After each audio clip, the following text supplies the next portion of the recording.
very authentic. You're very authentic, you're funny, I like your suits. Your suits look really nice.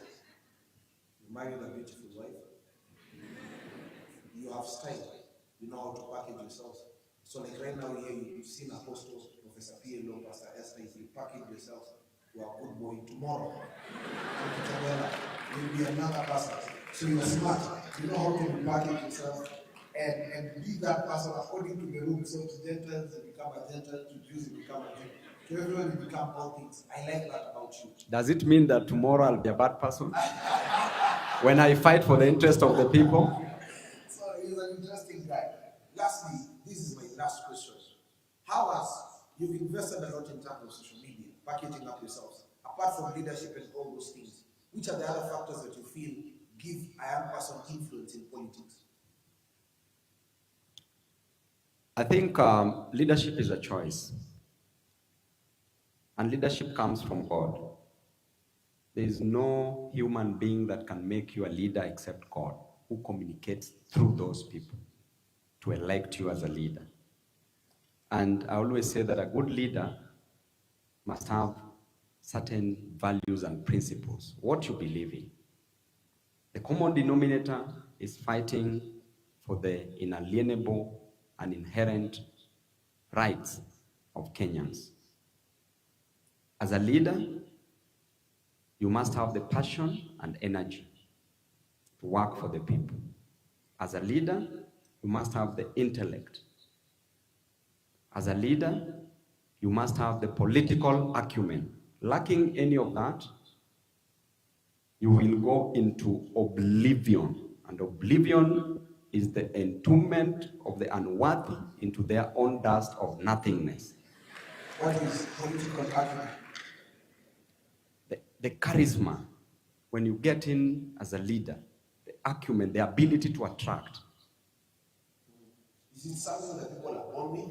Is it something they learn? Is it something they acquire? You can acquire, you can be trained, but mostly born with. Who are some of the few leaders right now in Kenya who are alive? Professor P.L.O. Lumumba is here, a great man, and myself. That's appreciated. Thank you. Thank you. Lastly, today is Valentine's Day. And you're so intentional in family. You don't even bring your wife in public. What is the last thing you can tell a young person who is interested in leadership? But the aspect of being grounded in terms of family, what's the secret behind that? Everything starts from a family. If you can't love your family, how can you love somebody else? If you can't love your own wife, how can you love somebody else's wife? If you can't love your own child, how can you love someone else's? If you can't love your own mother, how can you love somebody else's mother? So it starts with the family. So if you can't manage a family, how can you manage a society? As a leader, so family is everything. We wake up, you come back to your family. You do things because of your family. And that family starts from the nuclear family to extended to the family of Kenyans and the globe. Thank you. Come on, let's appreciate him once again.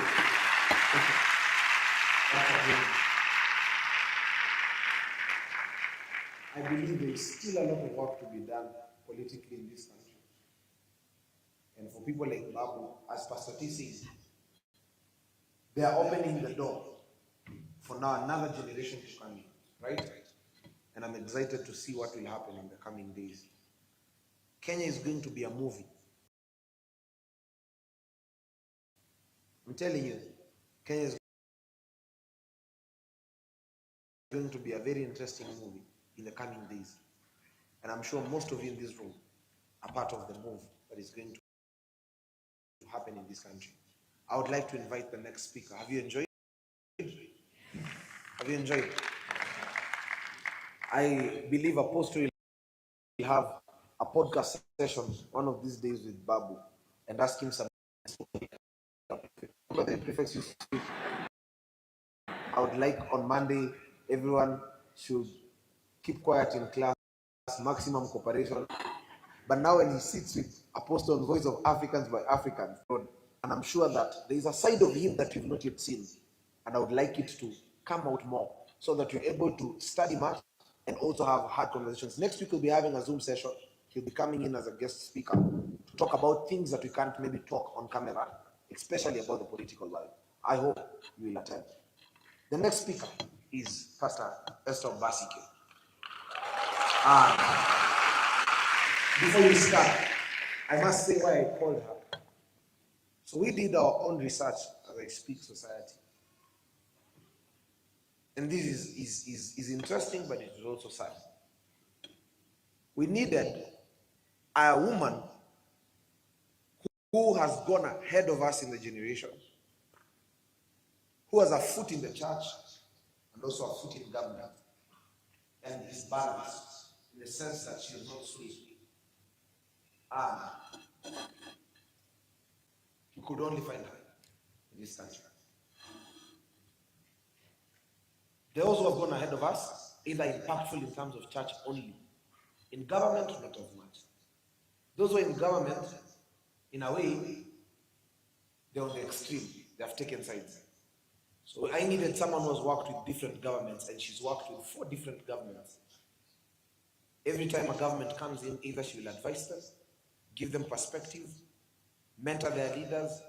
She has mentored wives of members of parliament in this country.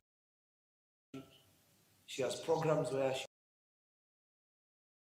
works with them. And I felt like she has something for us, especially in terms of royalty.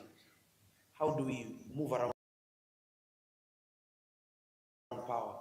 How do we package ourselves and position ourselves?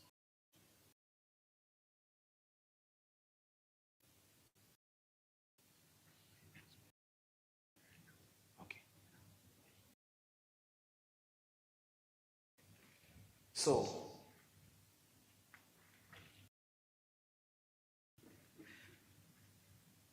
are you ready?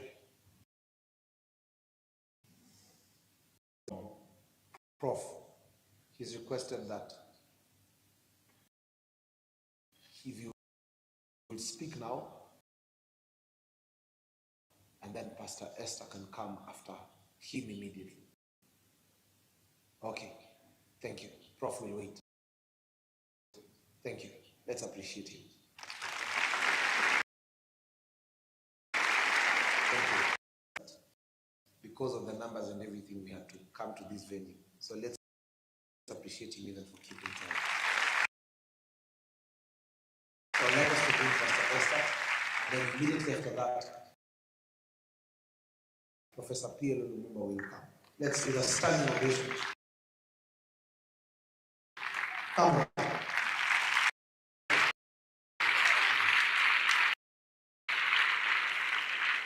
And especially for the lady who are here, she stands as a symbol of celebration. For that, as much as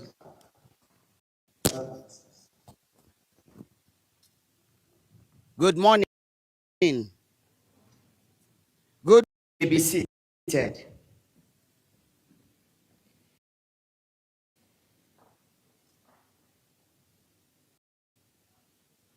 Thank you so much for